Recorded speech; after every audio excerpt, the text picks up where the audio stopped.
Hello student, future টুডের তরফ থেকে আজকে এই নতুন ভিডিওটি হচ্ছে 10 কিংবা 12 এর পরে কি নিয়ে পড়া উচিত বা কোন দিকে এগোনো উচিত এই প্ল্যানিং এর উপর। তাই যারা 10 এ পড়ছো কিংবা 12 এ পড়ছো কিংবা তোমরা যারা প্ল্যান করছো যে ভবিষ্যতে কোন দিকে এগোনো যায়, কি সাবজেক্ট নিয়ে এগোনো যায় বা কি করা যাবে, তারা ভালো করে এই ভিডিওটা দেখবে প্রথম থেকে শেষ পর্যন্ত। তাহলে তার মধ্যে একটা আইডিয়া হবে যে কোন সাবজেক্টের উপর গুরুত্ব বেশি দিতে হবে, কোন সাবজেক্টে চয়েস করতে হবে 10 এর পরে। কেমন? চলো স্টার্ট করা যাক আজকে। আচ্ছা দেখো, 10 এ পাস করার পরে, বোর্ডস পাস করার পরে আমাদের কাছে ট্র্যাডিশনাল কয়েকটা স্ট্রিম থাকে, যেটা হচ্ছে সায়েন্স, আর্টস এবং কমার্স। এগুলো ট্র্যাডিশনাল দিক, এগুলোতে তুমি একদম পুরো মেইন লাইনে থাকছো। এছাড়াও 10 এর পরে আরো কিছু ডিপ্লোমা সাইট আছে, যেমন হচ্ছে পলিটেকনিক, আইটিআই, এই ডিপ্লোমা গুলো করা যায় কিন্তু। এছাড়াও প্যাথোলজিস্টের ডিগ্রিও করা যায়। ঠিক আছে, এগুলো সম্বন্ধে আমি বলবো। আমি মেনলি সায়েন্স ব্যাকগ্রাউন্ডটাই বলবো। কেমন? আর্টস এর ভিডিও একজন আসবে, অবশ্যই করবে। এবং আর্টস এর পরে আর্টস নিয়ে পড়লে 11-12 তারপরে কি কি করা হবে সেগুলো বলা হবে। আজকে আমরা যেটা বলবো সেটা হচ্ছে 11-12 সায়েন্স নিলে এবং সাবজেক্ট কম্বিনেশন কিভাবে নিলে আমরা পরবর্তীকালে ঠিকঠাক প্ল্যানিং এ চলতে পারবো। আমি অনেক অপশনের কথা বলবো, যার যেটা ফেভারেবল মনে হবে, যার যেটা হ্যাবিচুয়াল মনে হবে, সেটা সে পথে এগোতে পারবে। কেমন? দেখো, সায়েন্স তো নিয়ে নিলাম, সায়েন্সের মধ্যে কি কি সাবজেক্ট থাকে সেটা তো জানতে হবে। সায়েন্সের মধ্যে মেনলি পাঁচখানা সাবজেক্ট থাকে। একটা হচ্ছে ম্যাথামেটিক্স, ফিজিক্স, কেমিস্ট্রি, বায়োলজি এবং কম্পিউটার সায়েন্স বা অ্যাপ্লিকেশন। এই দুটোর মধ্যে যেখানে অর থাকে, হয় এটা নাও না এটা নাও। ঠিক আছে, তো এই ম্যাথামেটিক্স, ফিজিক্স এবং কেমিস্ট্রি, বায়োলজি এগুলো কেমন ভাবে কেমন কার উপরে ডিপেন্ড করে সেটা আমি বলছি। ম্যাথামেটিক্স হচ্ছে মেইন সাবজেক্ট, ফাদার সাবজেক্ট বলা হয়। ম্যাথামেটিক্সটা নিলেই সব থেকে ভালো হয়। তার সঙ্গে তুমি ফিজিক্স, কেমিস্ট্রি বা বায়োলজি নিতে পারো, কিংবা বায়োলজির বদলে কম্পিউটার সায়েন্স নিতে পারো বা কম্পিউটার অ্যাপ্লিকেশন নিতে পারো। এবার ফিজিক্স নিলে তুমি কিন্তু ম্যাথামেটিক্স নিলে না, তখন কিন্তু প্রবলেম হয়। কারণ ফিজিক্সে অনেক ম্যাথামেটিক্যাল প্রবলেম থাকে, যেগুলো এই ম্যাথামেটিক্সে জানতে হয়। ইন্টিগ্রেশন এবং ক্যালকুলাস যেটা আছে, সেগুলোর জন্য ম্যাথামেটিক্স খুব দরকার পড়ে 11-12। কেমিস্ট্রিতেও অনেক জায়গায় ম্যাথামেটিক্যাল প্রবলেম থাকে, কিন্তু অতটা বেশি পরিমাণে থাকে না ফিজিক্সের মতো। সে কিন্তু সেক্ষেত্রেও ম্যাথামেটিক্স খুব ইম্পর্টেন্ট। বায়োলজি নিতে গেলে ম্যাথামেটিক্স এর অমভাবে দরকার পড়ে না, কিন্তু ফিজিক্স কেমিস্ট্রি লাগে। কারণ বায়োলজির পরে তুমি যদি নিট দিতে যাও, তখন সেখানে কিন্তু ফিজিক্স এবং কেমিস্ট্রির উপরে কোয়েশ্চেন আসে এবং সাবজেক্ট থাকে। কেমন? তো এরকম সাবজেক্ট কম্বিনেশন চয়েস করবে যেখানে তোমার ভবিষ্যতের প্ল্যানিংটা সাকসেসফুলি এক্সিকিউট হয়। কেমন? চলো আরো বলি যে এরপরে আমরা যদি ভাবি যে এইগুলো পড়া হয়ে গেল, 11-12 কমপ্লিট হয়ে গেল, 12 হায়ার সেকেন্ডারি কমপ্লিট হয়ে গেল, তারপর আমরা কি করব? তারপরে আমরা নর্মাল গ্রাজুয়েশন করতে যাব। গ্রাজুয়েশন বাদ দিয়েও আরো অনেক অপশন আছে। যেমন হচ্ছে আমাদের কাছে অপশন থাকবে হচ্ছে বিটেক। বিটেক, ঠিক আছে, বিটেক, যেখানে আমরা ইঞ্জিনিয়ারিং স্ট্রিম গুলো পাবো। ইঞ্জিনিয়ারিং স্ট্রিম বলতে বহু ইঞ্জিনিয়ারিং স্ট্রিম আছে, যেমন হচ্ছে ইলেকট্রিক্যাল, মেকানিক্যাল, আরো আছে সিভিল ইঞ্জিনিয়ারিং। তো এরকম অনেক অনেক তোমরা জানো, এগুলো তো খুব বেসিক স্ট্রিম। কিন্তু এছাড়াও এখন অনেক অনেক রকম স্ট্রিম তৈরি হয়েছে এবং পড়ানো হচ্ছে। সব হয়তো কলেজে পড়ানো হয় না, কিছু কিছু কলেজে পড়ানো হয়। যেমন হচ্ছে তোমাকে যদি বলি রেডিও কমিউনিকেশন, ঠিক আছে, জিও ফিজিক্স, অ্যারোস্পেস ইঞ্জিনিয়ারিং, এই জিনিসগুলো কিন্তু কয়েকটা পার্টিকুলার ইউনিভার্সিটিতেই পড়ানো হয় এবং খুব ভালো নাম্বার পেতে হয়, স্কোর করতে হয় তোমার জয়েন্টে, অল ইন্ডিয়া জয়েন্ট এবং ওয়েস্ট বেঙ্গল জয়েন্ট দুটোতেই। তারপরে তুমি ওগুলোতে চান্স পাবে। ঠিক আছে, তার জন্য তোমাকে একটু বাইরে কোচিং নিতে হবে হয়তো, কিংবা সেলফ স্টাডি করতে হবে সেই কোয়েশ্চেন ওরিয়েন্টেড। দেখো, তুমি ফিজিক্স নিয়ে এগোলে, ভবিষ্যৎ গ্রাজুয়েশন করলে বা বিটেক করলে কোনো একটা কোনো স্ট্রিম, ঠিক আছে, মেনলি গ্রাজুয়েশনটাই ধরছে। গ্রাজুয়েশন করার পরে তুমি কি করবে? এমএসসি করতে যাবে ফিজিক্সে, অ্যাপ্লাইড ফিজিক্সের উপরে। সেখানে অনেক রকম ভাগ আছে কিন্তু। কেমন হচ্ছে, তুমি যদি ফিজিক্স নিয়ে পড়ো, সেখানে তুমি বলতে পারো তুমি জিও ফিজিক্স করতে পারো। যেমন জিও ফিজিক্স কি না, জিওগ্রাফি এবং ফিজিক্স এর মিক্সচার হচ্ছে জিও ফিজিক্স। সেখানে পৃথিবীর আর্থ ওরিয়েন্টেড বিভিন্ন রকম জিনিসপত্র এবং এছাড়াও স্পেসের বিভিন্ন রকম জিনিসপত্র সম্বন্ধে এবং বিভিন্ন রকম প্ল্যানেট সম্বন্ধে, সোলার সিস্টেম সম্বন্ধে বিভিন্ন রকম রিসার্চ চলে কিন্তু, এবং সেটা এখন এখন হাইপে আছে, রীতিমতো রিসার্চ চলছে এখন। আর তুমি যদি বলো যে কেমিস্ট্রির উপর, আমি যদি কেমিস্ট্রিতে গ্রাজুয়েশন করি, তারপর আমরা কি করবো? কেমিস্ট্রিতে গ্রাজুয়েশন তোমরা করলে, কেমিস্ট্রি পরে এমএসসি আছে, এমএসসি করে তোমরা একাডেমিক লাইনে থাকতে পারো, রিসার্চ পথেও যেতে পারো। কিন্তু এছাড়াও অনেক কেমিস্ট্রি ভাগ আছে। কিরকম ভাবে না, কেমিস্ট্রির তিনখানা পার্ট মেন, মানে ফিজিক্যাল কেমিস্ট্রি, অর্গানিক কেমিস্ট্রি আর ইনঅর্গানিক কেমিস্ট্রি। ঠিক আছে, এইগুলো হচ্ছে মেইন কেমিস্ট্রিকে ভাগ করলে। তো এই তিনখানাকে তুমি আলাদা আলাদা ভাবে তুমি তিনখানা পথে এগোতে পারো এমএসসি তে।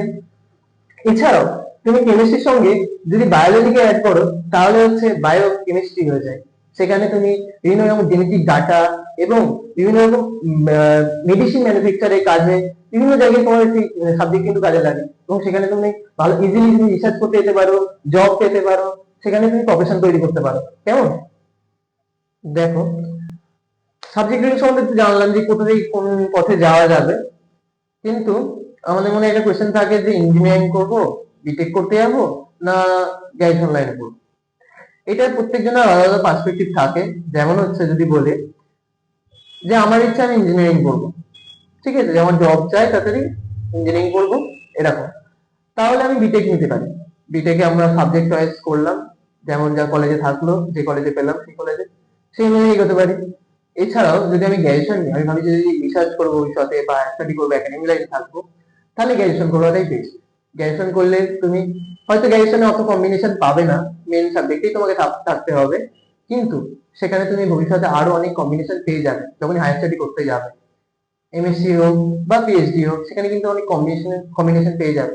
সেখানে তোমার চয়েস মতো তুমি কম্বিনেশন করতে পারবে সাবজেক্টে। এবং তার জন্য আছে বিভিন্ন রকম ইউনিভার্সিটি গুলো, আইআইটি গুলো, এনআইটি গুলো, যেখানে রিসার্চ চলছে এবং প্রফেসরদের সাথে সেখানে তুমি ইন্টার্ন করতে পারছো, এইগুলো থাকছে। এছাড়াও যে জিনিসগুলো থাকছে সেই জিনিসগুলো বলা হচ্ছে। দেখো, গ্র্যাজুয়েশনে যদি চান্স পেতে হয়, গ্র্যাজুয়েশনে চান্স পেতে গেলে আমাদেরকে নাম্বার বেসিসে মেরিট লিস্ট তৈরি হয় কলেজে বা ইউনিভার্সিটিতে, সেটা আলাদা ব্যাপার। এবার তুমি মনে করো যে বিটেক করতে হবে, বিটেক করতে গেলে কি পরীক্ষা দিতে হবে বা কিভাবে চান্স পাবো, সেখানে তোমাকে জেইই বলে একটা এক্সামিনেশন হয় 12 এর পরে, সেই এক্সামটা দিতে হবে, জয়েন্ট এন্ট্রান্স এক্সাম। ঠিক আছে, জয়েন্ট এন্ট্রান্স এক্সাম, এই এক্সামটা তোমাকে দিতে হবে। এই এক্সামটায় তিনটা সাবজেক্ট মেন থাকে, সেটা হচ্ছে ম্যাথামেটিক্স, ফিজিক্স এবং কেমিস্ট্রি। এই তিনখানা সাবজেক্ট তোমাকে সায়েন্সে রাখতেই হবে।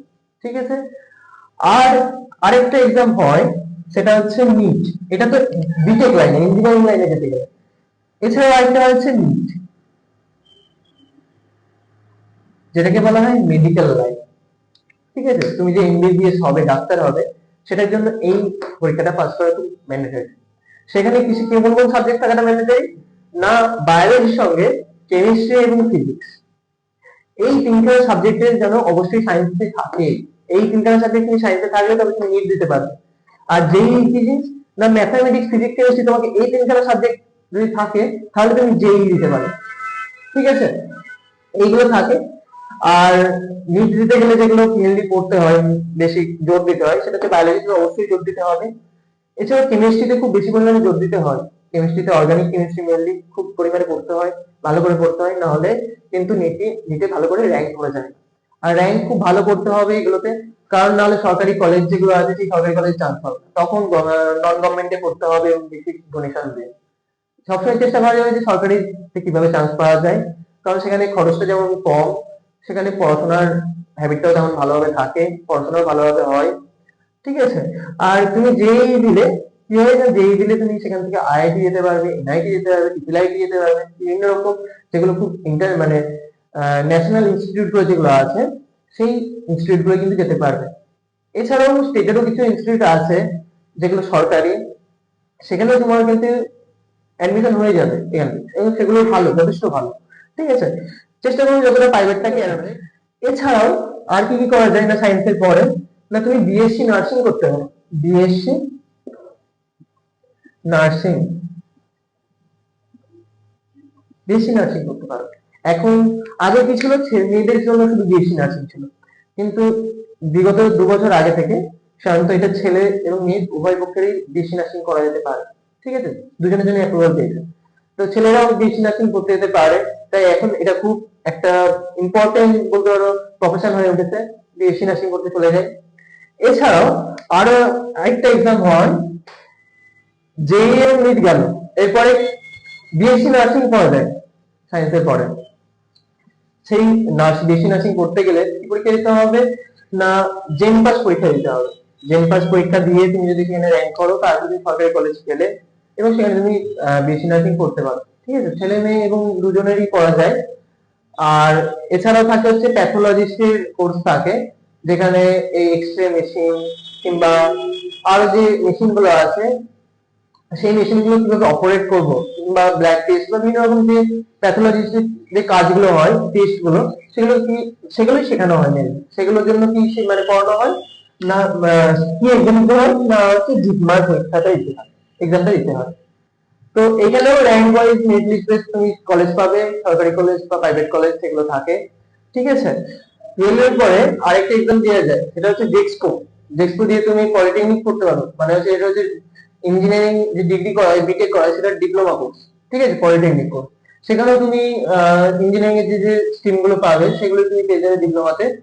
তারপরে তুমি বিটেক করতে যেতে পারো, মানে ডিপ্লোমা করার পরে। তো এই যে এক্সপোটা 12 এর পরেও দেওয়া যায় বা 10 এর পরেও দেওয়া যায়, কিন্তু আমি বলবো কি 12 এর পরে দেওয়ার জন্য, কারণ সেখানে গিয়ে সেই সায়েন্স ব্যাকগ্রাউন্ডই লাগে, ম্যাথমেটিক্স পড়তে হয় আবার, বা ম্যাথমেটিক্স এর অ্যাপ্লিকেশন থাকে। তাই 12 দিয়ে গেলে সেখানে এক্সপোতে অনেক সুবিধা হয়। আর ভোকেশনাল যদি থাকে, তুমি 12 মানে 11 12 ভোকেশনাল নাও, ঠিক আছে, ভোকেশনাল নাও, তাহলেও কিন্তু এই এক্সপো দিতে পারো। সেখানে তাদের জন্য আলাদা আলাদা স্ট্রিম থাকে, কেমন। আর আরেকটা লাইনের কথা বলি, আমি 10 এর পরেই যেটা দিতে পারবে, সেটা হচ্ছে আইটিআই ডিগ্রি। এটা তুমি 10 এর পরেই দিতে পারবে, এটা ডিপ্লোমারও আগে। ঠিক আছে, ডিপ্লোমার আগে মানে হচ্ছে এখানে তুমি আরো বেসিক ভাবে পড়বে ইঞ্জিনিয়ারিং কোর্সগুলোকে, যেমন ফিটার আছে, আরো অনেক কোর্স আছে, ট্রেড আছে, ঠিক আছে, বিভিন্ন রকম ট্রেড গুলো আছে। ঠিক আছে, এইগুলো সম্বন্ধে তুমি আইডিয়া পেয়ে যাবে। আমরা এতক্ষণ যা বুঝলাম বা জানলাম সেটা হচ্ছে 12 এর পরে, সায়েন্স নিয়ে পড়ে 12 এর পরে হয় গ্রাজুয়েশন করতে হবে নর্মাল, না হয় ইঞ্জিনিয়ারিং কিংবা নিট দিয়ে মেডিকেল যেতে হবে। আর যেগুলো এক্সট্রা আছে, নার্সিং বা প্যাথোলজি ডিগ্রি গুলো আছে কিংবা ডিপ্লোমা আছে, সেগুলোও যেতে পারে। এছাড়াও একটা খুব সুন্দর এক্সাম হয় 12 এর পরে, সেটার নাম হচ্ছে এনডিএ, যেটা কিন্তু খুব ভালো একটা এক্সাম। এটার ফুল ফর্ম কি, ন্যাশনাল ডিফেন্স একাডেমি। যারা তোমরা এখন থেকে ইচ্ছা আছে যে এয়ারফোর্স যাবো কিংবা নেভি যাবো কিংবা গ্রাউন্ডের বিভিন্ন রকম কোর্স জয়েন করব কিংবা ন্যাভাল একাডেমিতে আমি জয়েন করব, তারা কিন্তু এই এক্সামটা দিতে পারো। এই এক্সামটা খুব ভালো একটা মানে এক্সাম, তুমি 12 এর পরে এটা চাকরি জবে ঢোকার একটা তোমার সুযোগ থাকছে। এটা ক্র্যাক করে দিতে পারলে আর জীবনে হয়তো তোমার ফিরে পিছন দিকে তাকাতে হবে না। এখানে কিন্তু সায়েন্স লাগে, ঠিক আছে, সায়েন্স অবশ্যই লাগে, কারণ ফিজিক্স এবং ম্যাথ খুব ম্যান্ডেটরি ওখানে, এবং কেমিস্ট্রিটাও লাগে। ঠিক আছে, বায়োলজিটা লাগে না ওরকম ভাবে। মেইনলি ম্যাথমেটিক্স, ফিজিক্স এবং কেমিস্ট্রি এই তিনখানা মেইন সাবজেক্টের মধ্যে থাকে। ঠিক আছে, এনডিএ তুমি এক্সাম যদি পাস করো, মেরিট লিস্ট তোমার নাম বেরোয়, তারপরে তোমার হয় হচ্ছে এসএসবি ইন্টারভিউ হয়, সার্ভিস সিলেকশন বোর্ড যেটা কন্ডাক্ট করে থাকে। সেই সার্ভিস সিলেকশন বোর্ডে 7 দিনের ইন্টারভিউ প্রায় চলে, একটা পার্সোনালিটি টেস্ট হয়। সেখানে তুমি যদি পাস করতে পারো, তারপরে তোমাকে ডাকে হচ্ছে রিক্রুটমেন্ট করে। ঠিক আছে, সেখানে এনডিএ তে তোমাকে নিয়ে যায়। এনডিএ হচ্ছে একটা একাডেমি, বললাম ন্যাশনাল ডিফেন্স একাডেমি। সেখানে তোমাকে 3 বছর পড়ানো হবে, মানে তোমার যে গ্রাজুয়েশন ডিগ্রি তুমি বাইরে থেকে করছিলে, সেটা তোমাকে 3 বছর ওখানে করতে হবে। ঠিক আছে, তারপরে তোমাকে জব দেওয়া হবে, এবং এগুলো সবগুলো অফিসার র্যাঙ্কের জব হবে, এয়ারফোর্স হোক কিংবা নেভি হোক বা গ্রাউন্ড ফোর্স হোক, যাই হোক না কেন, সেখানে তোমাকে সবগুলো অফিসার র্যাঙ্কে জব দেওয়া হবে। এখন 10 এর পরে আমাদের কাছে কিন্তু সাবজেক্ট কম্বিনেশন স্কুল থেকে ফিক্সড প্রোগ্রাম বাংলা দেয় না, কারণ এই নিয়মটা এখন চলে গেছে যে তোমাকে সায়েন্স নিলে এই সাবজেক্ট গুলো নিতে হবে, ফিজিক্স কেমিস্ট্রি বায়োলজি এবং ম্যাথ নিতে হবে, কিংবা আর্টস নিলে হিস্ট্রি জিওগ্রাফি ইকোনমিক্স এই সাবজেক্ট গুলো নিতে হবে, বা কমার্স নিলে এই সাবজেক্ট গুলো নিতে হবে, এরকম কোনো কিন্তু বাধ্যবাধকতা নেই। এখন তোমরা সাবজেক্ট চয়েস করতে হবে বিভিন্ন রকম ভাবে, যেমন তুমি ম্যাথমেটিক্স এর সঙ্গে বা ফিজিক্স এর সঙ্গে জিওগ্রাফিকে নিতে পারো। ঠিক আছে, মিক্সচার ভাবে তুমি নিতে পারো, কিন্তু অলওয়েজ প্রেফার করবে যাতে এমন কোন সাবজেক্ট মানে কম্বিনেশন নাও যেখানে তোমরা প্রফিটেবল হবে, মানে তোমাদের সোজা হবে লাইনটা, যে লাইনে তোমরা যেতে যাবে সেই লাইনে যেতে। কেমন, এমন কোনো সাবজেক্ট কম্বিনেশন নেবে না যেখানে তোমাদের প্রবলেম আরো বাড়বে, কারণ সেই সাবজেক্ট গুলো ইউজ যদি না করতে পারো, তাহলে সেই সাবজেক্টটা ফালতুই পড়া হবে। হয়তো জ্ঞান লাভ হলো, জ্ঞান তো অবশ্যই লাভ হবে, কিন্তু কোনো কাজে হয়তো লাগবে না। ঠিক আছে? তাই এমন ভাবে সাবজেক্ট চয়েস করবে যেখানে তোমরা সেই যে লাইনে যেতে চাইছো সেই লাইনে তোমরা ভালোভাবে যেতে চাও। যেমন আমি বললাম বিটেক করতে গেলে তোমাকে কি করতে হবে, ফিজিক্স কেমিস্ট্রি এবং ম্যাথ থাকতে হবে যেই দিতে গেলে, জয়েন্ট এন্ট্রান্স এক্সামিনেশন দিতে গেলে। নিট যদি দিতে যাও, মেডিকেল লাইনে যেতে যাও যদি, তাহলে তোমার কি কি থাকতে হবে, কেমিস্ট্রি, ফিজিক্স এবং বায়োলজি, এই তিনখানা ম্যান্ডেটরি। ঠিক আছে? এবং বিটেকের জন্য আরেকটা মানে সাবজেক্ট খুব important, computer science. Computer science যদি থাকে বা কম্পিউটার অ্যাপ্লিকেশন যদি থাকে তাহলে দিতে পারো। ঠিক আছে? এগুলো থাকছে। আর তুমি মনে করো জিও ফিজিক্স পড়তে চাইছো, তুমি জিও ফিজিক্স অনেক ইনস্টিটিউটে পড়ানো হয় ডাইরেক্ট গ্রাজুয়েশন, ঠিক আছে, বা টেকনিক্যাল লাইনেও পড়ানো হয় জিও ফিজিক্স। তাই জন্য তোমাকে হয়তো ফিজিক্সের সঙ্গে তুমি জিওগ্রাফিকেও রাখতে পারো 11-12 এরকম কম্বিনেশন তোমাকে কিন্তু ভেবেচিন্তে নিতে হবে। ঠিক আছে? তোমাদেরকে অলওয়েজ যে লাইনে যাও না কেন, সবাই যেটা বলে সেটাই আমরাও বলবো, যে ভালোভাবে সেই লাইনেই তুমি ভালোভাবে পড়াশোনা করো, তোমরা ভালোভাবে পড়াশোনা করো, তাহলে সেই লাইনেই তোমাকে সাকসেস তুমি পাবে, সাকসেস পাবে এবং ঠিকঠাক পথেই যেতে পারবে। তুমি যদি সেই লাইনে ফাঁকি মারো তাহলে কিন্তু তুমি সাকসেস পাবে না সেই লাইনে। ঠিক আছে? আমাদের এই ভিডিওটা টিচার টুডের তরফ থেকে তোমাদের জন্যই করা হচ্ছে। টিচার টুডে হচ্ছে একটা প্ল্যাটফর্ম যেখানে তোমরা পরীক্ষা দিতে পারবে, তোমাদের যে এফিসিয়েন্সি পড়াশোনা করছো কতটা কি হচ্ছে। দেখো, পড়াশোনা করে জ্ঞান অর্জন হলো, কিন্তু সেটা পরীক্ষাতেও তো ভালো স্কোর চাই, তাই জন্য তোমাদেরকে মক টেস্ট দিতে হয়, সেই মক টেস্টের ব্যবস্থা এখানে রাখা হচ্ছে। আর এছাড়াও তোমাদের ডাউট ক্লিয়ারিং এর ব্যবস্থা রাখা হবে, তোমার সঙ্গে কনসাল্ট করা হবে যে তোমরা ফিউচারে কি পথে যেতে চাইছো, কোন পথে যেতে চাইছো এবং কি কি করা উচিত এখন থেকে সেগুলো ডিসকাস করা হবে। আর আমার মনে হয় যে টেনটা খুব ভাইটাল জায়গা, কারণ টেনের পর থেকেই আমাদেরকে ডিসিশন নিতে হয় যে কোন পথে যাব। তাই আমরা আপাতত 9 এবং 10 দিয়ে স্টার্ট করছি, এবং খুব তাড়াতাড়ি আমাদের সাইট আসছে, ওয়েবসাইট, এবং ওয়েবসাইট যখন আমরা ফুলফিল হয়ে ওপেন করে দিতে পারবো তখন তার আগে আমরা ভিডিও করে দেবো একটা। এবং তোমাদের যা যা প্রবলেম আসবে সেগুলো তোমরা কমেন্টে জানাও, এবং এই ভিডিওটাকে যত পারবে তোমরা শেয়ার করো তোমাদের বন্ধুদের কাছে, যাতে তারাও জানতে পারে। ঠিক আছে? চলো আজকের জন্য এখানেই